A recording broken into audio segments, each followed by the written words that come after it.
Olá, sejam muito bem-vindos ao Narrativas Antagonista, Fato do Dia. CPI do MST completamente dividida. Quem será que tá certo nessa história? Vamos para o fato do dia? CPI do MST? Deixa seu like, comenta aí, que amanhã a gente vai falar mais sobre o formato do Narrativas, mas vou embora. CPI do MST.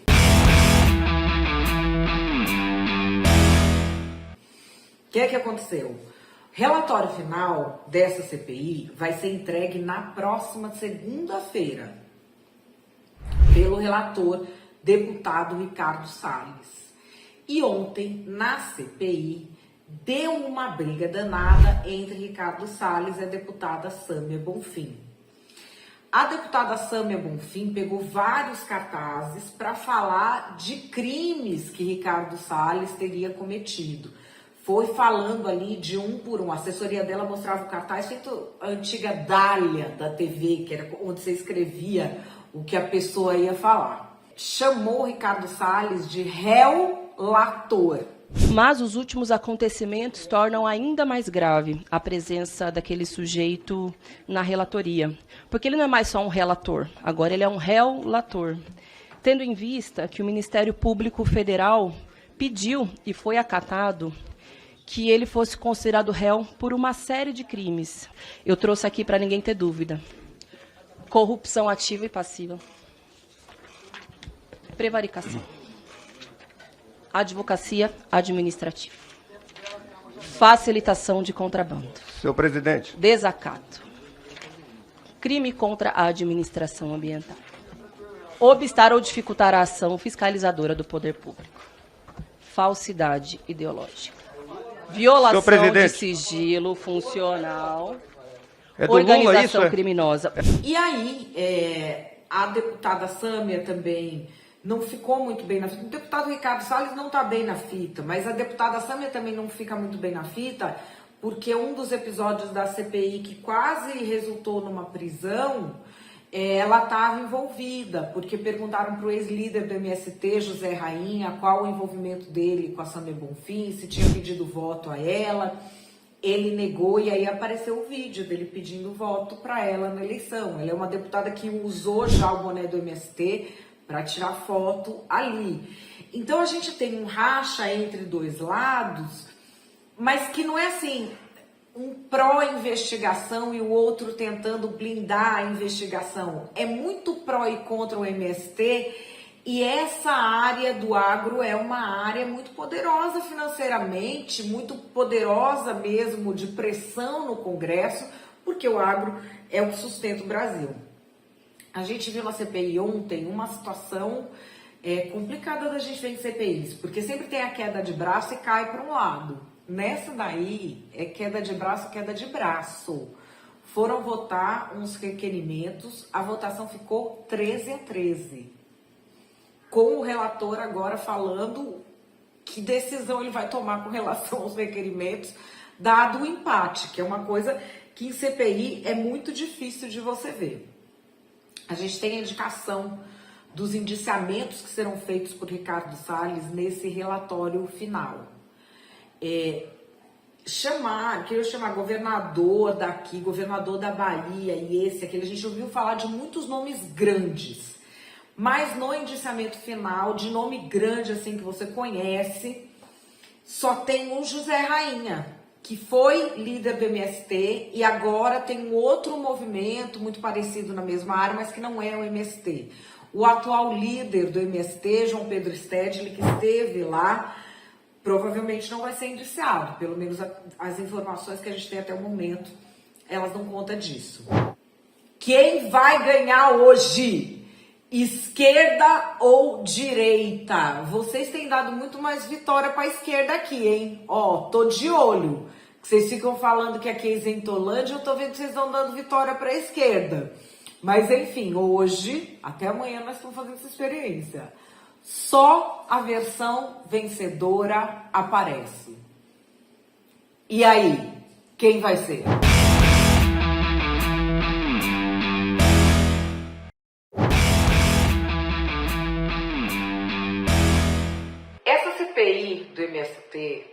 desde o início ela está sendo tumultuada pela parte da esquerda que tenta acobertar o funcionamento de uma organização criminosa, uma organização terrorista, que é o MST.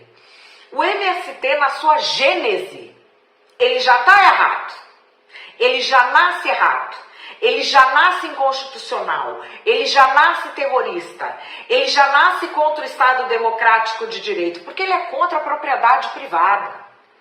Propriedade privada está assegurada até na Declaração Universal dos Direitos Humanos. E eles são criminosos, eles agem de forma terrorista mesmo, não tem objetivo de terra para trabalhador nenhum. É meia dúzia de gato pingado, que uma hora é um metido a intelectual, outra hora é outro. Esse João Pedro Stedley, que é o presidente do MST, tá numa foto aí com a Dilma, com o Lula, com todos os ditadores da América Latina. Viaja em comitiva do Lula para o exterior. A gente sempre vê isso, né? O PT chega no poder, ele começa a se mancomunar sempre com o pior tipo de gente que tem. E é por isso que eles tentaram empastelar a CPI. A direita estava lá, presente, com o Ricardo Salles, com seriedade, tentando expor a realidade. Essa CPI levou lá trabalhadores que eram do MST, você deve ter visto isso, eram do MST, e acabaram sendo assim escorraçados porque não queriam votar no PT. Não quer votar no PT, então nós vamos queimar sua casa. É coisa desse tipo que nós vemos ali. E aí, chega na votação final, a deputada Sâmia Bonfim, que teve como cabo eleitoral o Zé Rainha, né? Gravou videozinho pedindo voto para ela, vem lá se meter a querer tirar a credibilidade de Ricardo Salles. A gente sabe quanto dinheiro rola nessas coisas, né? A gente sabe que demolir o agro brasileiro é uma prioridade para esses progressistas, mas não vão conseguir. Porque essa CPI pode, como muita CPI, acabar em pizza, mas os depoimentos ficarão. Bom, você viu só a opinião vencedora aqui. Eu sei opinar igual a narrativa da direita, que nem opinião narrativa, e da esquerda também, mas só quem votou loucamente venceu. E agora nós vamos à minha opinião, que também está na minha coluna aqui no Antagonista. Qual é a minha opinião?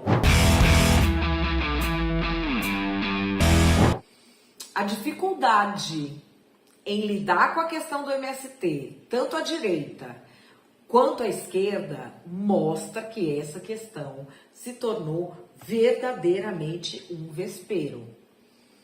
Essa CPI trouxe depoimentos importantes, que precisam ser levados em conta, de pessoas que acreditaram no MST como um movimento dos trabalhadores que conquistariam terras e sem uma vinculação, vamos dizer, política ou eleitoral, no sentido de trabalhadores só conquistam terra se votarem no fulano.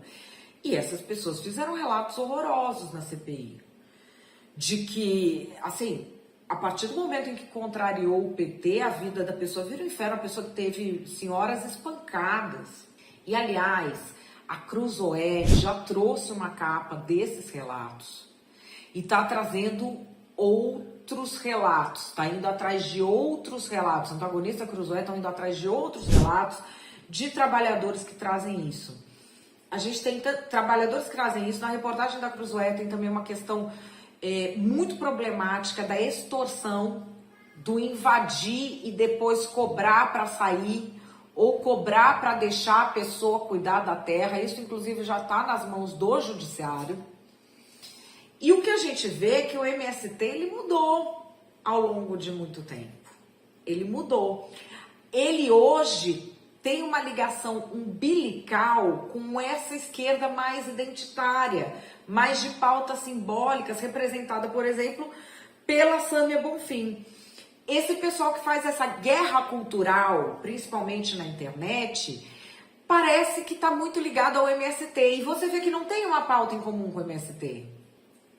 Esse pessoal não é da zona rural, é o pessoal de elite. E essa ligação é tão umbilical que hoje o MST é um fenômeno cultural.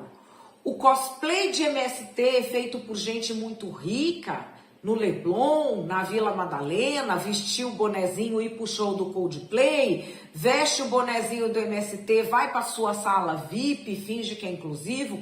É ridículo, mas é também um fenômeno cultural do ridículo, que mostra a ligação umbilical entre um tipo de esquerda progressista da elite urbana e um movimento que começou como sendo de trabalhadores sem terra, mas que já tem décadas de estrada.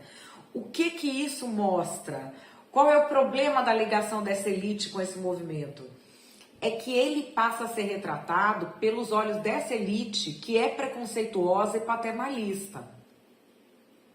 É uma elite que gosta, vamos dizer, do pobre no seu lugar de domesticado e de bicho de estimação. Então ela passa a tratar tudo com um olhar paternalista, que é uma coisa ruim em tese, mas que no caso do MST, ele começa a ser santificado por essa elite, que tem muita presença nos meios de comunicação. E é por causa disso que existe essa cegueira com relação a pessoas simples, pessoas do povo, que entraram para o MST acreditando e estão sendo expulsas por divergência política. Tem muito interesse político aí por trás. E, por outro lado, os deputados de direita estão tendo uma dificuldade enorme de lidar com esse tema também. Parece que é tudo um vespeiro. Enfim, depois vocês leiam mais na minha coluna no Antagonista, que eu vou trazer essa história do MST. Por que será que ele parece um vespeiro tão grande, né?